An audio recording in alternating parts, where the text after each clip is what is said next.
Sure.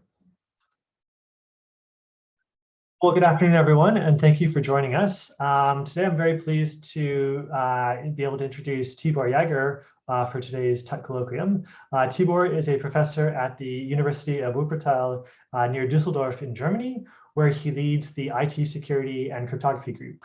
He received his PhD from Ruhr-Universität Bochum, and he's been doing exceptional work in both applied and theoretical cryptography for many years.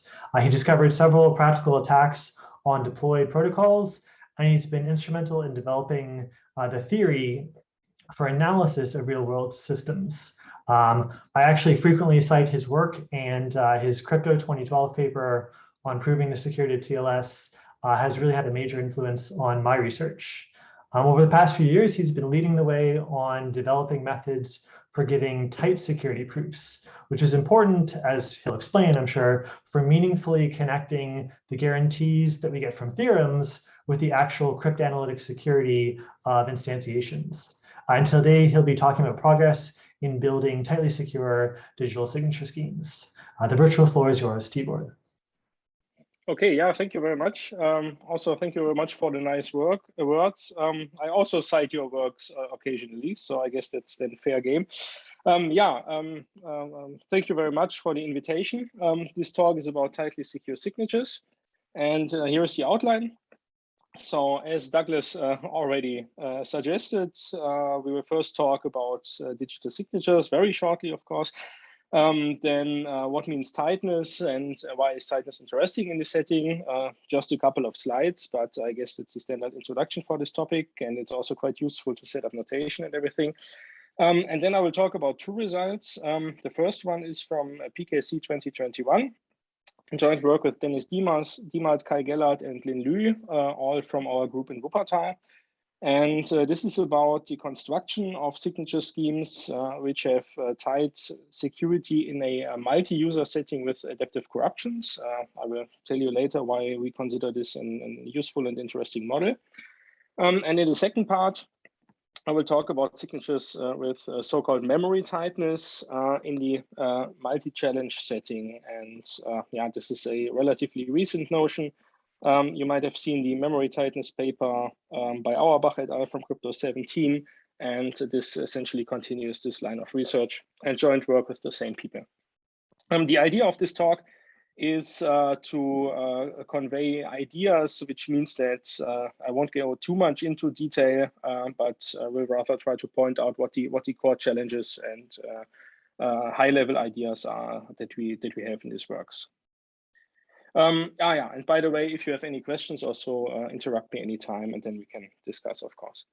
Good. Very briefly, what are digital signatures? Alice has a secret key, Bob has the matching public key, and whenever Alice sends a message to Bob, she appends a signature, which is computed using the secret key, and then Bob can verify that this message indeed originates from Alice. So formally, a signature scheme consists of three algorithms: key generation, which outputs a key pair; a sign algorithm, which may be probabilistic, takes as input a secret key and the message and outputs a signature; and the verification algorithm, which outputs 0 or 1 with the common convention that 1 means that the signature is accepted as valid and 0 means it is rejected. And correctness means essentially that for all key pairs and all messages, whenever we sign a message with a secret key and then verify it with the matching public key, then the signature is accepted. For simplicity, I use perfect correctness in this talk, but this is not essential, and I expect that all results also apply to correctness up to negligible distance, etc. Okay, so this is the 1 minute obligatory signature slides regarding syntax and correctness. And the rest of the talk, we will talk about security. And the standard and commonly accepted security notion for digital signature schemes is EOF-CMA security, existential unforgeability under chosen message attacks. And this security notion can be described as a game between two parties, a challenger and the adversary. And the challenger would initially generate a key pair using the key generation scheme of the considered signature scheme, provide the adversary with the public key, then the adversary is allowed to ask chosen message queries. This means that it outputs arbitrary messages. So here am I. The challenger would use the secret key to sign this message, get a signature. The signature is then sent back to the adversary. This can be repeated as often as the adversary wishes, with arbitrary messages and everything. And finally, the adversary outputs a tuple, which consists of a message M star and a signature sigma star. And we say that the adversary breaks the EOF CMA security if, of course, the signature message pair is valid with respect to the public key used in the security experiment here. And the forgery must be non-trivial in the sense that the message must not be one of the messages for which the adversary has previously asked for a signature. So this is the common standard security experiment, and there are many different security notions. One other notion that I'm going to use in this talk is strong existential unforgeability. And this means that the adversary wins if it again outputs a valid signature, but this time it's not required that the message for which it forges is new, but actually that the message signature pair is new. And this means that it might hold that M star equals whatever, M2 for instance, yeah, as long as sigma star is not equal to sigma 2. Actually, I should have used some generic index here, yeah, like this. Okay, so strong existential unforgeability provides strictly stronger security than standard existential unforgeability. Okay, now when we want to prove security, for instance, in the sense of existential unforgeability, then for signatures, we have to do this by reduction to some assumed to be hard computational problem. So we construct an algorithm called R here. This algorithm runs the adversary as a subroutine, receives as inputs an instance of some hard problem, such as the discrete log problem or factoring or RSA or whatever. The objective of the reduction is to output a solution to this problem instance. And to this end, it leverages the adversary. And because we only assume that this adversary here is an EOF CMA adversary, we somehow have to work with the interfaces and the guarantees that this adversary gives us. And therefore, the reduction has to properly simulate the security experiments. So it has to come up somehow with a way to simulate this public key, usually by embedding the instance of pi here. It somehow has to come up with a way to simulate signatures, maybe also embedding instances or the instance of pi somewhere here. And finally, when it receives a message signature, so a forgery, a valid forgery, then it somehow has to extract a solution to problem S from that forgery. And this is then usually the sort of magic of the reduction.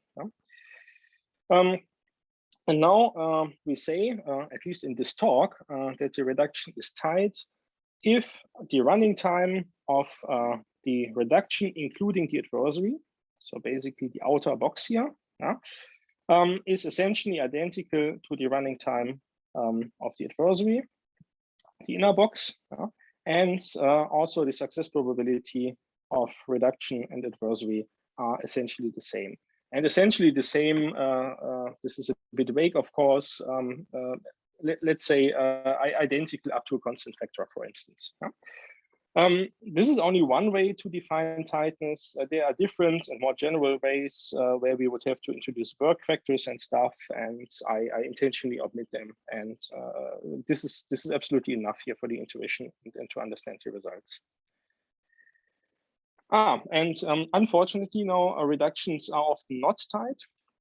And a typical case that occurs in many examples of security proofs for signatures is that we can show that the running time of the reduction is almost identical or essentially the same as the running time of the adversary, because all the computations that are performed here are quite moderate or might be extremely small compared to the probably massive workload that the successful adversary has to perform.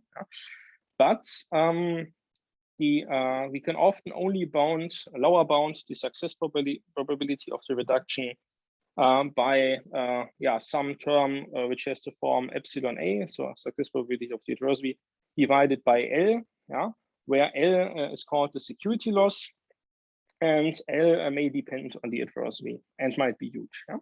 So for instance, sometimes you may have, for instance, an adversary which has success probability 1, but a loss which is something like 2 to the 30 here, and then we would get here a lower bound of only 2 to the minus 30 of the reduction, even if we have a perfect adversary. Okay. Good. So this is tightness, and why do we care about this?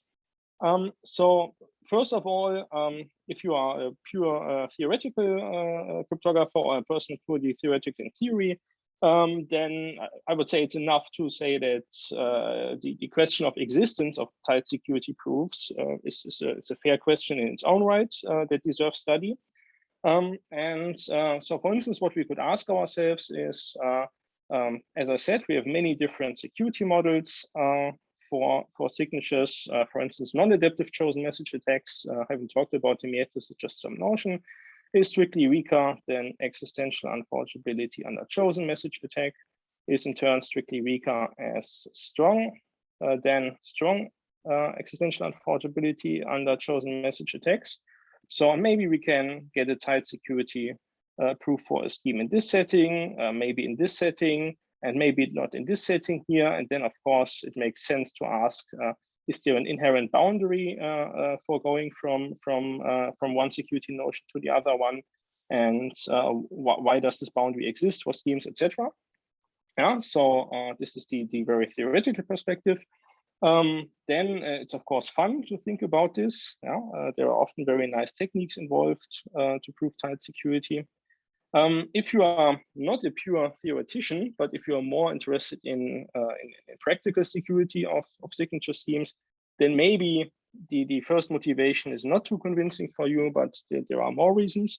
And one of them is that the security loss, so the concrete value of L for a reduction, has a direct impact on the selection of parameters for a crypto system. And parameters means group orders, the bit size of moduli in RSA settings, for instance, the modulus, lattice dimensions and error distributions, etc. in the lattice space setting, provided that we want to choose them in a way which is somehow backed up by the formal security guarantees that we get from our proofs.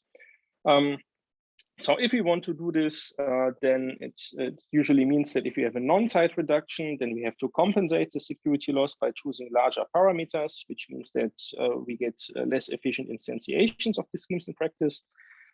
But if you have a tight security reduction, then we can choose smaller parameters, which are still supported by our theoretical security analysis. This is often not done in practice, but this is definitely a vision that I personally consider as a useful objective, because in my opinion, the whole provable security approach has been tremendously valuable for cryptography. And some people say it has turned the art of cryptography into the science of cryptography. And I don't know why we should stop at writing papers with the proof, but actually we want to have these security guarantees ultimately for the real world, at least in my opinion. And finally, there are even examples of concrete attacks which leverage non-tight security proofs. So there are two very well-known papers with the title "Another Look at Tightness" and "Another Look at Tightness 2." So I guess both papers are most likely relatively well known in your group, and they provide additional motivation that tightness is indeed interesting to consider. And one thing that is particularly worrisome is that if we say we want to choose our parameters in a theoretically sound way, and if we have to take a security loss of a non-tight reduction into account, then we have a problem if L depends, for instance, on the number of users of a crypto system, or for instance, in the context of signatures, on the number of signatures that are issued per user, maybe, because in many applications it may not be clear how many users there will be or how many signatures are issued. Think of, I don't know, Facebook 20 years ago. So I guess nobody would have expected that Facebook would have, I don't know how many billion users after just a couple of years. Not anymore today, probably, but at least there was a time where Facebook was pretty popular. And yeah, so if we don't know these values, but still want to choose parameters that take this loss into account, then we have to assume the sort of worst case, so some upper bounds that certainly can't be achieved or can at most be achieved. And then if we do this conservatively, then we will often use parameters which are much larger than necessary, which is an issue in particular on a Friday where climate strikes are going on, etc. So we do not want to waste computations and energy and everything. Good. So yeah, all these arguments, I guess, are at least for me good reasons why we want security proofs to be independent of such unknowns, and therefore we want tight security proofs. Yeah, there are many works in tightly secure cryptography, and so there are public key encryption schemes, for instance, started around 2000. Digital signatures. The first work that came to my mind was by Bella Ogaway from '96. We have tight security proofs for key exchange protocols like TLS 1.3, for instance, and semantic encryption to the random functions. So basically, you can consider tightness for any for your favorite cryptographic primitive. Okay, so let's assume that we agree that tightness is relevant and matters, in particular for signature schemes. Then the next question that we have to ask ourselves whether the single user setting that we usually consider is the adequate model with respect to tightness. And yeah, the reason why we should ask this ourselves is what we can achieve in this EOF-CMA model here is tightness with respect to the number of queries, signing queries issued by the adversary, which is fine, which is definitely one relevant dimension. But actually, if we think about real-world deployments of signature schemes, then there are other relevant dimensions. And for signatures, this includes in particular the number of users. Yeah, and since here we have a single user setting,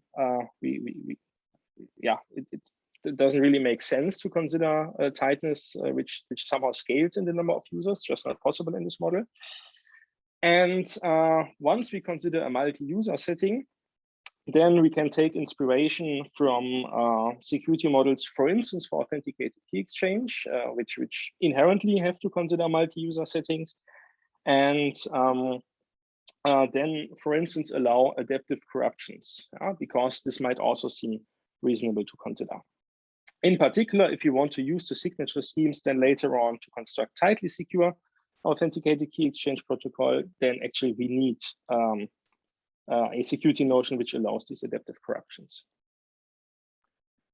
And this leads us to a stronger security notion, not strictly stronger, not in every sense, which is existential unforgeability in the multi-user setting with chosen message attacks and adaptive corruptions. Yeah, so we came up with this name in a DCC paper from 15. Probably not the most beautiful name, but yeah, now it's in the world, I guess. Yeah, so the idea of the security experiment here is that the challenger does not generate a single public key, but actually n secret keys, where n is some parameter, the number of users. Just like before, the adversary can ask chosen message attack queries, except this time it additionally has to specify whenever it outputs a message, which particular user the adversary wants to sign this message here. So this J here is a pointer to one of these public keys. The challenger then would run the sign algorithm using the secret key, return the signature, And finally, the adversary outputs a message signature pair, and then it may or may not actually here additionally point to one of the public keys under which the message signature pair here should verify. So this is the straightforward extension of EOF CMA security to the multi-user setting. And now if you want to extend this with adaptive corruptions, then we additionally give the adversary the possibility to obtain secret keys. So what happens here is that the adversary outputs an index J, which is again a pointer to one of the public keys. And it would then receive back the corresponding secret key from the challenger. Yeah, this can happen again an arbitrary number of times, even though n-1 should be an upper bound on Q for this notion to make sense, of course. Yeah, and then we say that in the, yeah, sure. Is it necessary to do all the signing queries before all the corruption queries? Does it never make sense? Yeah, thank you very much for the question, for pointing this out. No, actually, I should have said that this is just because it's easier to display this on the slides here. So all these queries here can happen in arbitrary order, and everything's completely adaptive, and the adversary can decide to maybe first ask for a signature under public key or secret key 1, then say, okay, no, I would like to see the secret key, ask another signature, and so on and so on. So this is completely flexible. Yeah, I should have pointed this out. Thanks. Okay, yeah, and then the winning condition is essentially the same as before. So the signature, of course, must be valid. We want the message here to be a new message. So in this case, we don't consider strong existential unforgeability, even though this is possible, but this is then a straightforward extension. And of course, we want the forgery to be non-trivial in the sense that the corresponding secret key must not be corrupted. So it must not be provided to the adversary. Okay, so this is the arguably a bit more sort of realistic security model, or at least a security model for signatures, which is a bit closer to what we need for AKE protocols, for instance. And the good news is that actually, if we don't care about tightness, then we do not have to worry about the security notion, because there is a very simple and generic transform which shows, or argument actually, which shows that it's sufficient to consider standard EOF CMA security, because this implies also security in the setting with multi-users and corruptions by a standard petitioning argument. And the idea of this argument is just that the adversary would know all the secret keys to answer corrupt queries, except for one of them, and which one the reduction would guess uniformly random. Unfortunately, however, if we care about tightness, then this again gives us a linear loss in the number of users. So this is definitely non-tight. And also, unfortunately, one can also show that this is actually, the security loss is unavoidable, at least for certain signature schemes that satisfy certain properties, but they are relatively natural. So for instance, they should have a public key should uniquely define a secret key. This is the relevant property here, and this holds for most RSA-based signatures, for Schnorr signatures, for instance, and DSA, ECDSA, etc. Of course, we have to make some assumption to prove such a result, because you can always give a tight security proof of a signature scheme under the assumption that the signature scheme is secure. So here we consider only non-interactive assumptions, which rule out this trivial example that you just assume that the signature scheme is secure. And we also consider black box reductions, because we have no idea how non-black box reductions that somehow take advantage of the internal functionality of the adversary, etc., might improve this. But this, I guess, matches state-of-the-art techniques relatively well. Okay, so some good news, some bad news here. But still now, maybe we want to try to construct signatures which are secure in the multi-user setting with adaptive corruptions. And here we face a problem which at a first glance might seem a bit paradoxical.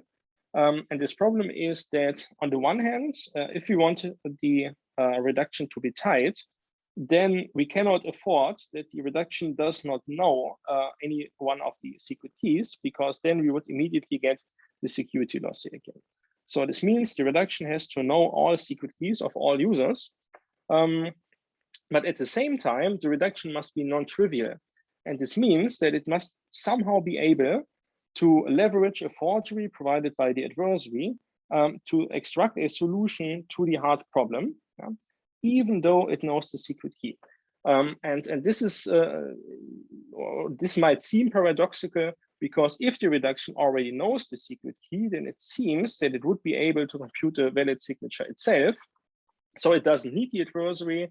And so if we can describe this reduction here, then we have essentially described an algorithm which solves the hard problem, which doesn't make sense. Actually, we have shown that the problem that we assume to be hard is not hard. This is not really what we want.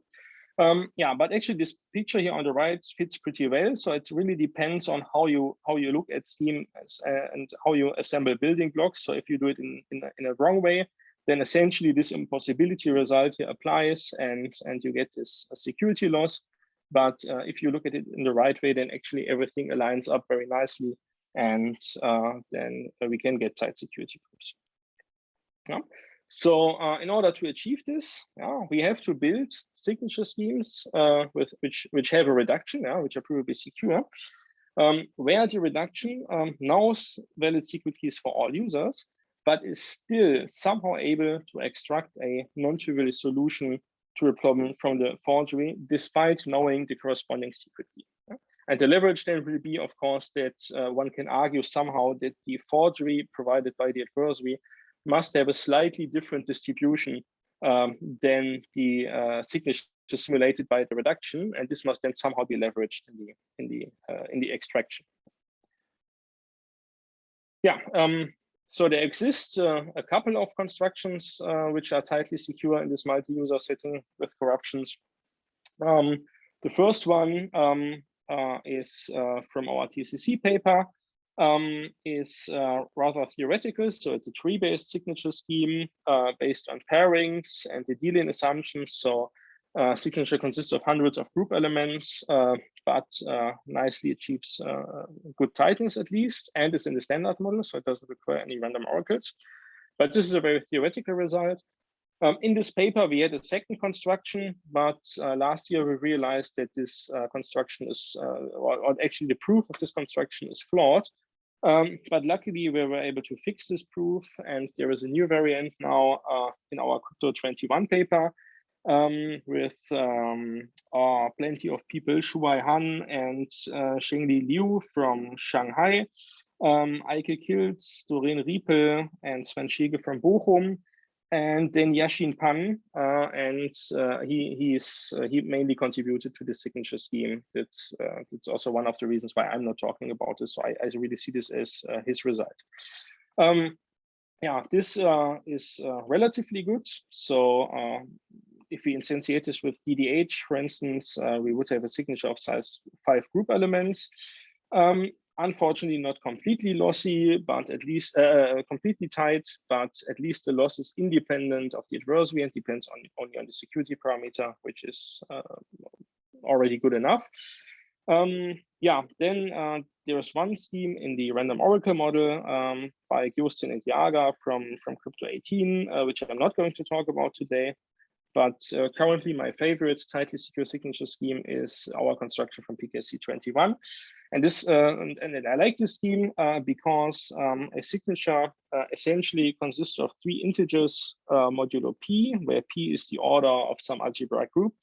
And this is actually very close to Schnorr signatures, where we have 2 times p. And then public key is reasonable, loss is completely tight. And also an advantage compared to Schnorr is that we only need a non-programmable random oracle, whereas Schnorr needs a programmable one. And we achieve a strong existential enforceability for the first time. Good. So as I said before, this is joint work with Dennis, Kai, and Lin. And to explain this construction, I need one building block, and this building block are so-called lossy identification schemes. So first of all, a lossy identification scheme is an identification scheme, and this means that a prover has a secret key, the verifier has the matching public key, and then they can run an interactive protocol which has a certain shape. Namely, first of all, the prover sends some commitment, which is somehow computed by the prover. The challenger responds, the verifier responds with a challenge, and this challenge must be chosen uniformly random from some set, which is implicitly specified by the identification scheme. And then finally, the prover can respond with a response, and then the verifier can verify whether commitment, challenge, and response all form an acceptable transcript with respect to the public key. And in this case, the verifier would accept that he's currently talking to the prover. So this is essentially a proof of knowledge.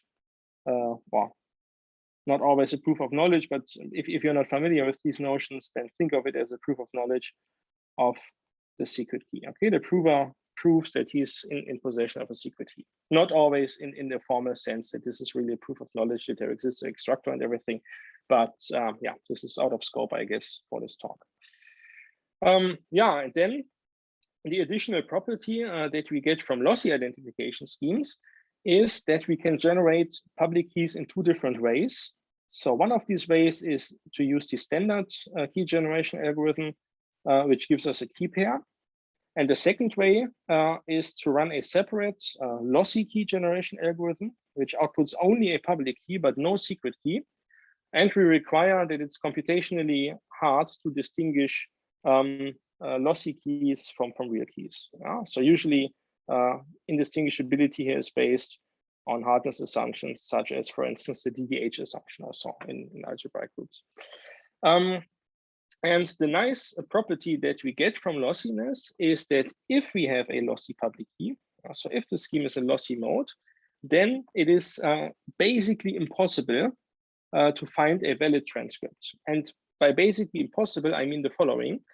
If the scheme is in lossy mode and the prover commits here, then this means that in this challenge set here, there exists only a negligible small number of challenges which the verifier could choose here, such that the prover can give a response which is accepted. Okay, and since the challenge here is chosen uniformly at random, this means that it's unlikely, statistically unlikely, that the verifier will pick one of these sort of bad challenges in this case, and this makes it essentially impossible for the prover to finish this protocol. This is the main property that we need. There are many more properties, but this is not a talk about lossy identification schemes. So of course we want the scheme to be complete. We will need simulatability. Maybe I should say one or two words about this. So simulatability essentially means that, well, normally we start this protocol by first sending a commitment, then we have a challenge, and then we have a response, and then we get something which is accepted by the verification algorithm.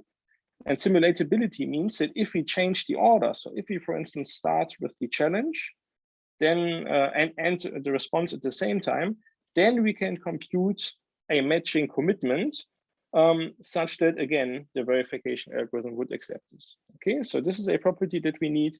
And then we have uniqueness and commitment recovering. Commitment recovering means basically that if I have a challenge and a response, then I can use this to recover the commitment. Yeah, similar to the a matching commitment, similar to the simulator. Okay.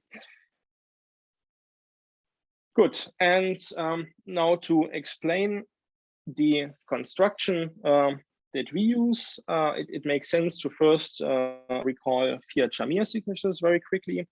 So I call this Schnorr type signatures. They are not based on lossy ID schemes, etc., but they're very similar to Schnorr signatures if you are familiar with them, and apply the Fiat-Shamir transform. And this means that we can construct a signature scheme where the signer would first run the proof algorithm here, get a commitment, and then normally it would send the commitment to the verifier. But now what we do is we put the commitment into a hash function, which is often modeled as a random oracle, but not always. Then we derive a challenge from this, which if we have a say good enough hash function, then this challenge should be as good as the one that the verifier has chosen at random. And then we can run the proof algorithm and get back a response. And what we have now is basically a non-interactive identification scheme where no interaction is necessary because the hash function here replaces the verifier. And if we now additionally take the message and hash it together with the commitment, so we have challenge is equal to hash of commitment and message, then we get a signature scheme. So this is the Fiat-Shamir transform. And on the one hand, this Fiat-Shamir transform is very nice, because we get relatively simple and efficient signature schemes where a signature might consist either of the commitment and the response. So if we have the commitment here and the response, then we can derive the challenge from this, and then we get a transcript consisting of commitment, challenge, and response that we can then use in the verification algorithm of the identification scheme. And if we have this commitment recoverability property, then we can also define the signature as challenge and response.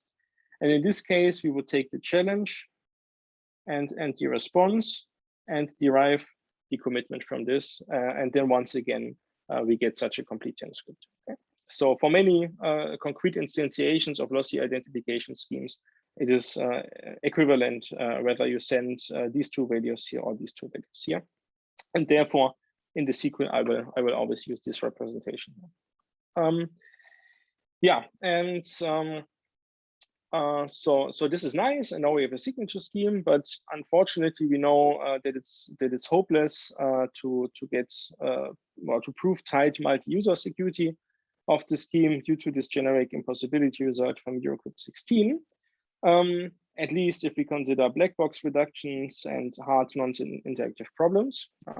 And the intuition of this impossibility result is that essentially it shows that for such schemes here, either the reduction must know the secret key, but in this case, it cannot extract somehow from a forgery, or it does not know secret key, but then it must inherently be lossy in the multi-user setting. So yeah, so this is hopeless.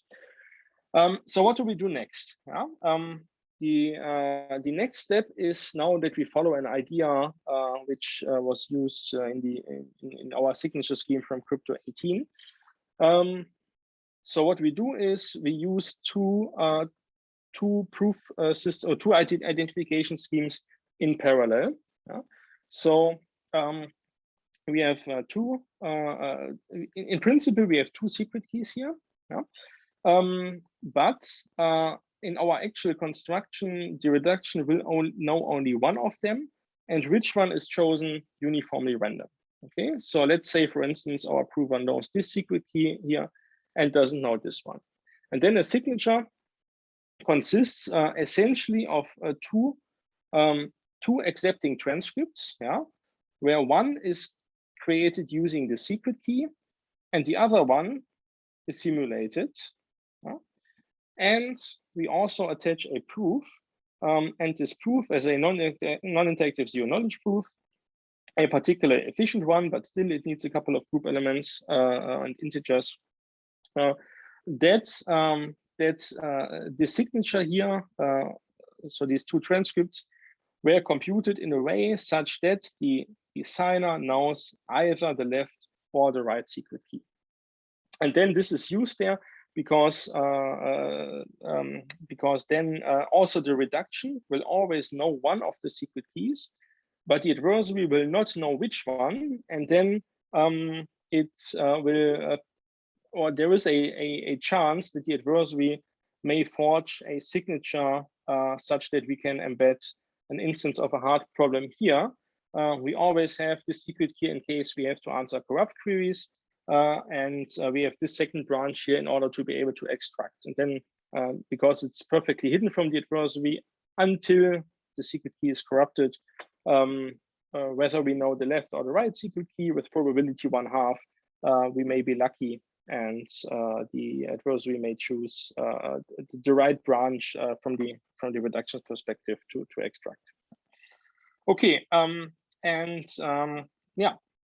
So now, how do we use this idea in this PKC21 construction? The basic idea of this is again to use two proof systems in parallel with exactly the same intuition of the construction. So we will later know one of the secret keys and not the other one. Yeah? But this time, this is not a real signature scheme. So I will show you a different graphic in a slide. Yeah? But here it's much easier to see what actually happens. Yeah, and the key here is that we do not use the commitments here in the same proof system, but we sort of glue the two proof systems together by using them across. Yeah, okay. So the commitment from the one side is used to derive the challenge for the other side. And yeah, so now what remains is that I have to explain how we can compute signatures with this weird using challenges across approach, knowing only one secret key, but not the other one. And this works as follows. Let's say we have here a secret key B. Yeah. What we do is we start on the side for which we know the secret key. We get a commitment or create a commitment. Yeah. We put this commitment into the hash function. Yeah, using Fiat Shamir, we also hash the message here. Now we get the challenge for the other side. So here we have one.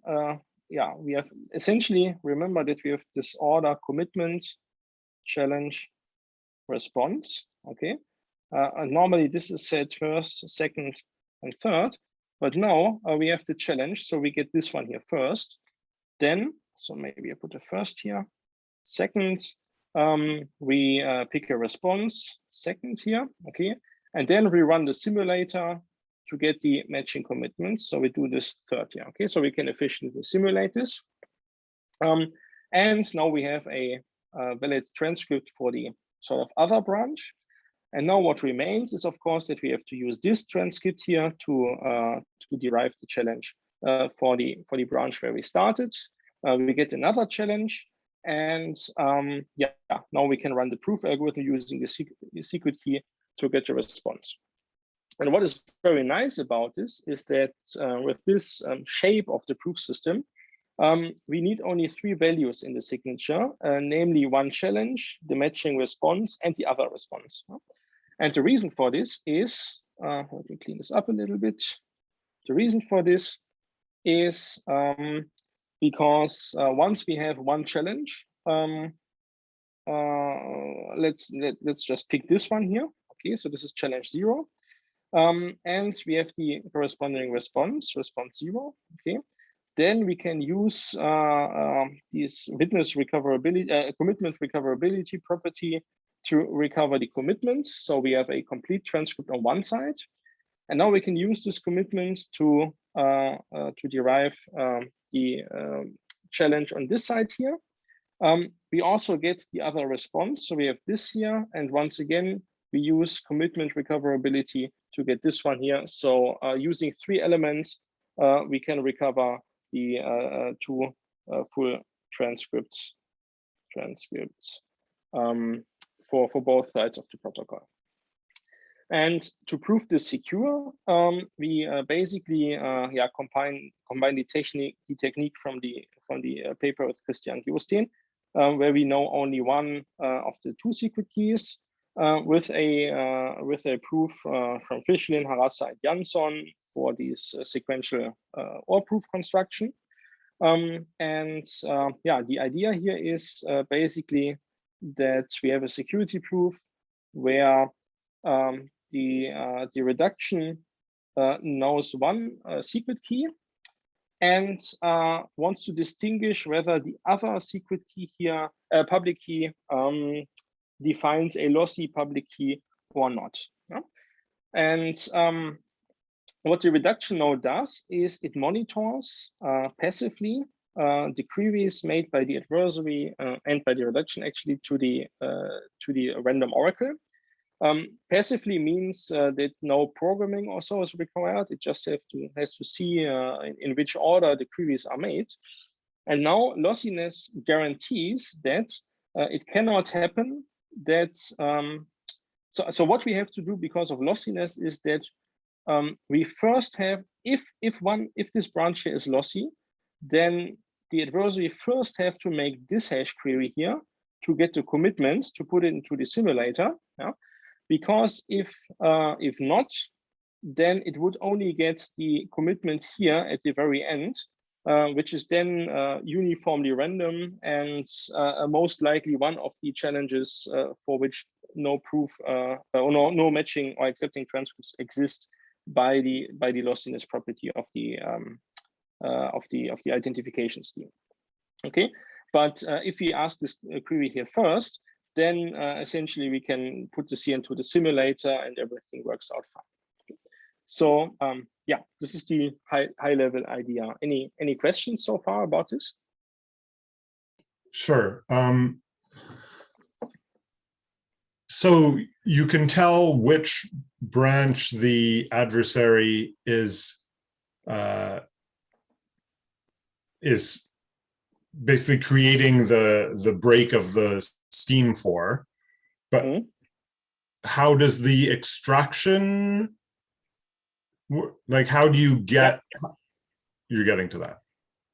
No, I'm not getting to this. So okay. Yeah, good question. So the idea is basically that if this public here is not lossy, okay, then in principle the adversary might work either way. Okay, so it might first ask this hash query or the other one, and we do not learn anything from this. Yeah. So in this case, got it. Yeah.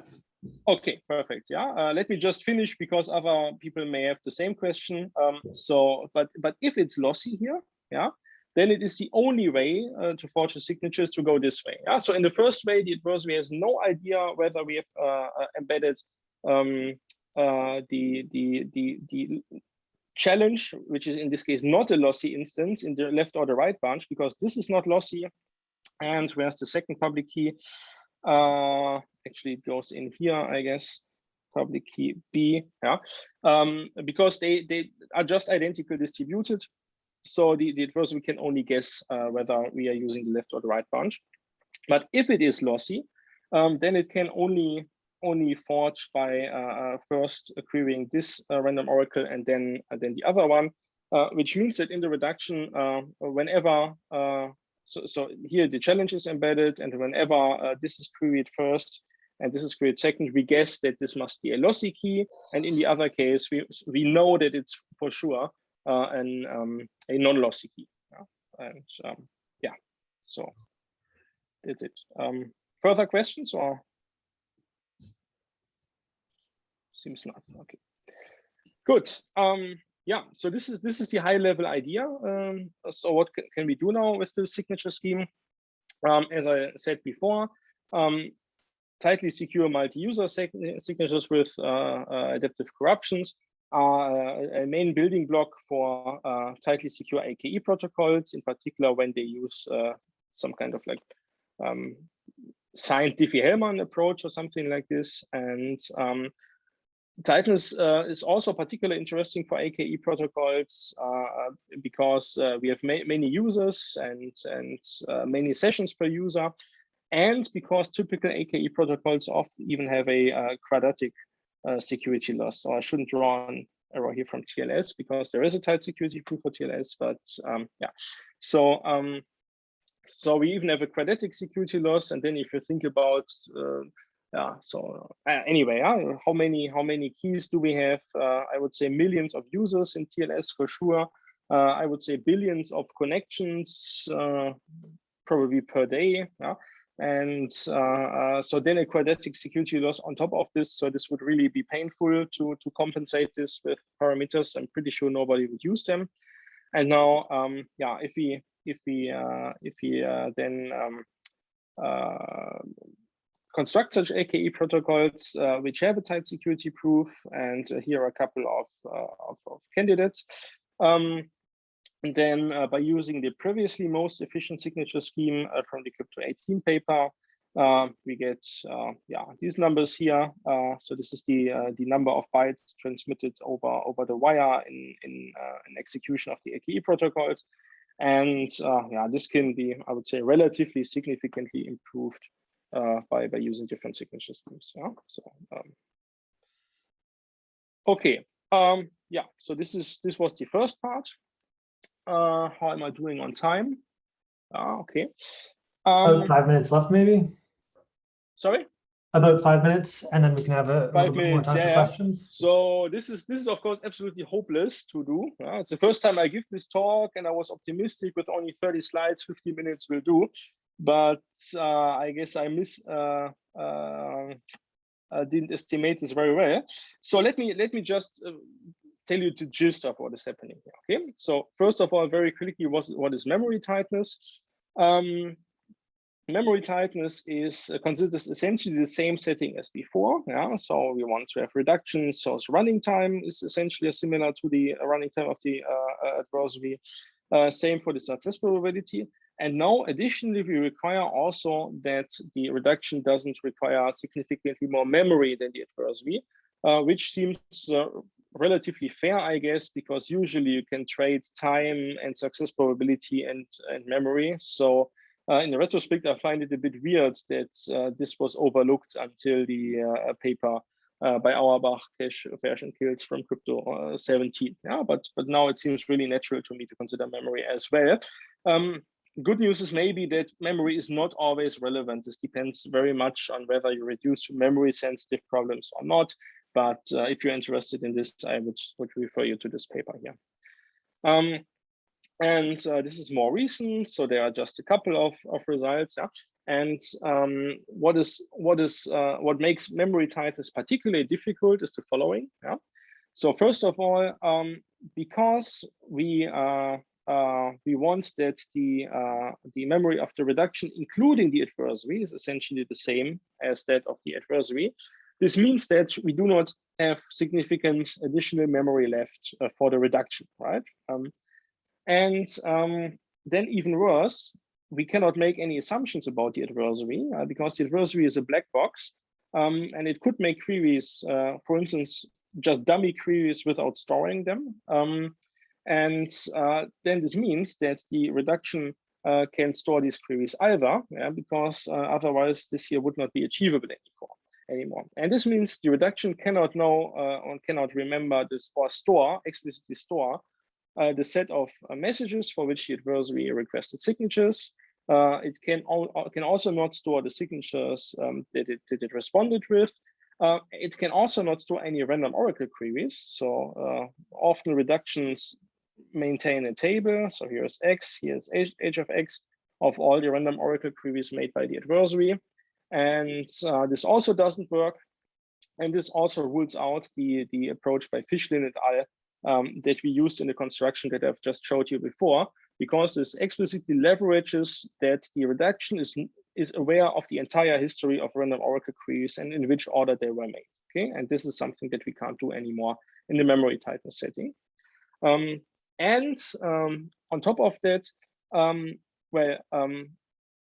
still a signature forgery is only valid if the message here is a signature. So if the signed message is a signature over a new message which has not been signed before by the reduction, but we cannot assume that the adversary stores this set here, and this means that if the adversary gets only one shot to output a forgery, yeah, and we can't assume that the adversary can check himself whether this is a trivial forgery or not, yeah, then this might actually artificially reduce its advantage in the security experiment, yeah, because we give the adversary only one shot to output the forgery, yeah, but actually in the real world it might try multiple times, and so we would artificially reduce the advantage of the adversary in the security experiment, while in the real world, it might still have a much better advantage. And this is not what we want. And therefore, a stronger security notion was introduced in the Auerbach et al. Paper, where the adversary can ask many forged queries, and it wins if at least one of them is a valid forgery. And yeah, I would say our result, what I actually wanted to tell you about, is that there are many several impossibility results that show that it's actually very difficult to achieve multi-challenge security. And then, yeah, while previous works proved impossibility results and asked which properties does a reduction have to have in order for memory tight reductions to be impossible, what we did is basically we tried to figure out which properties are sufficient to achieve memory tightness. And of course, we had to evade all the impossibility results by considering non-black box reductions and weaker intermediate security notions.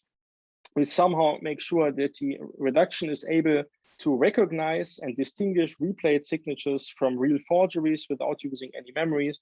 And I think by now my time is probably up.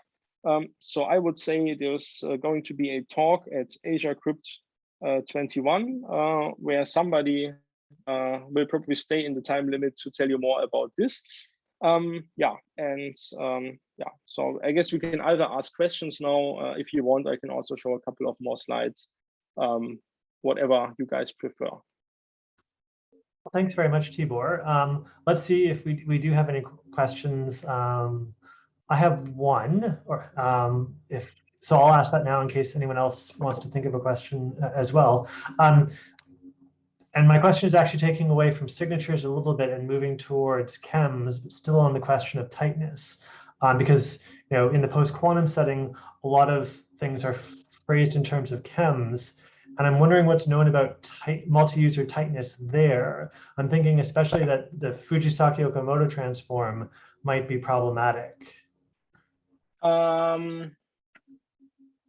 So I would have to think about Fujisaki-Okamoto at first. Yeah, you probably have thought more about this, and I shouldn't have a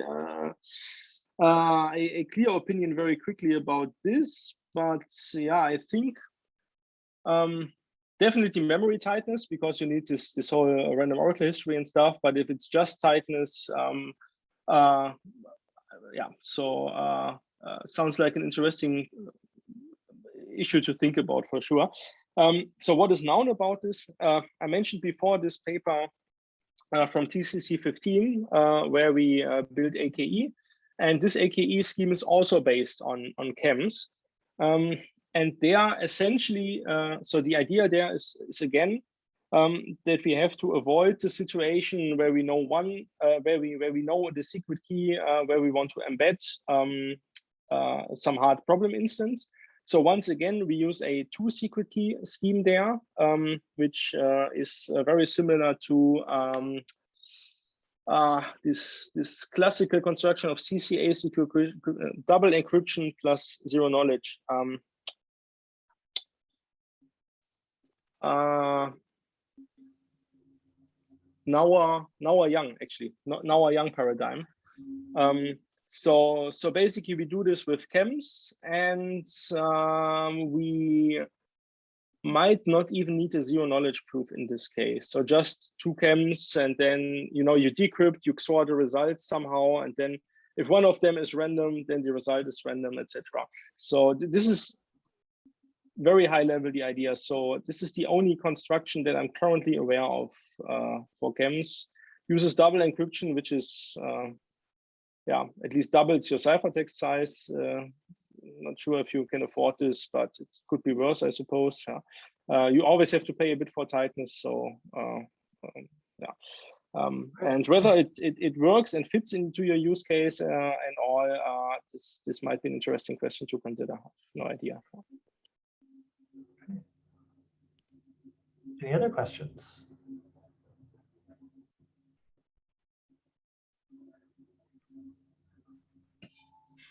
Can you show a couple more slides? Sure. I don't want to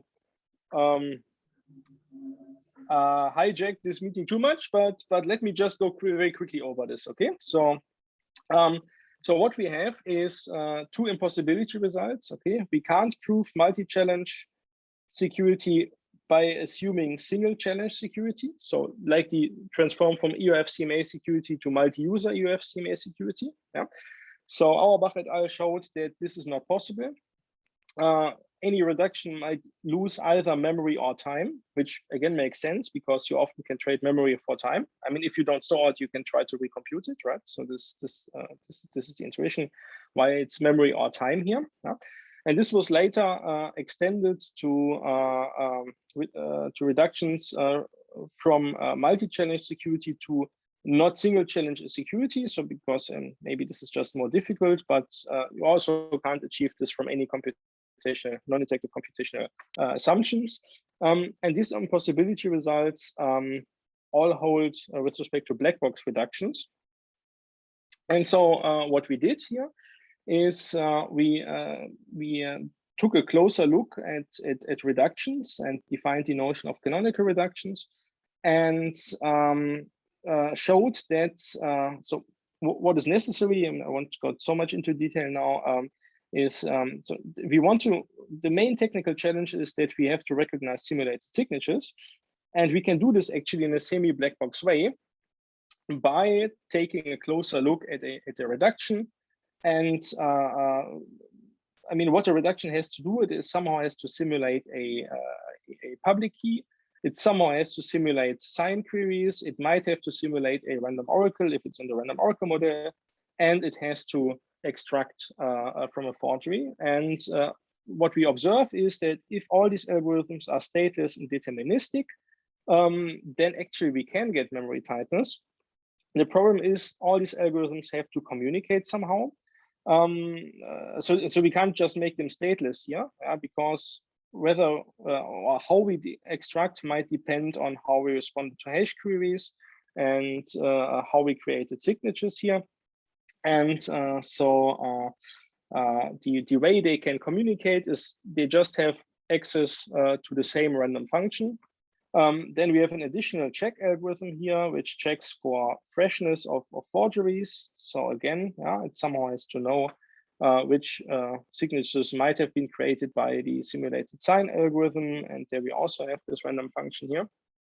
And yeah, so with this new perspective on canonical reductions, we get a result which basically says that if you have a canonical reduction which proves security in the single challenge setting and with one signature per message, then you can turn this generically into a reduction which is memory tightly secure in the multi-challenge setting if you additionally have a memory tightly secure pseudo-random function. And I would say now I've taken you hostage enough, 5 minutes over time.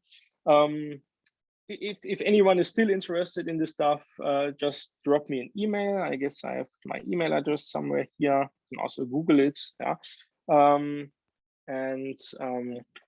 Yeah, so you can of course provide the slides if you want. We can discuss whatever you like.